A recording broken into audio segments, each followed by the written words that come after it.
语文千万字，逐工要含大家做伙来拜一日。今仔日是24节气的寒露，今日要甲大家小解这一日，咱做伙来看到这日就是寒，寒露的寒，读做好寒寒第5条。读寒这是读文音，寒就是感觉会冷，咱讲会寒，寒冷。若冷甲会痛，咱讲喙齿会寒。另外，互人感觉足刺心，咱讲心肝会寒，寒心。这日白音读做寒，一般是讲天气互人感觉会冷，照程度用个讲寒，足寒，寒甲皮皮喘，寒甲会硬人。带大家做伙来小解2个词。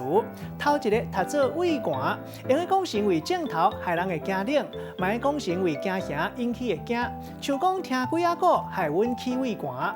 第2个词读做寒露，差不多是新历10月初8、初9。就算讲已经是秋天，也毋过同款真热啦。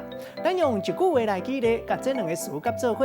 譬如讲，古早人讲白露雨、寒露风，较胜过三界讲。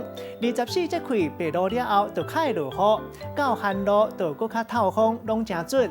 假使讲一个透冷风，就会互人感觉起畏寒。今仔日小解这一日读做寒，这是白音；另外文音读做寒，提供予大家参考。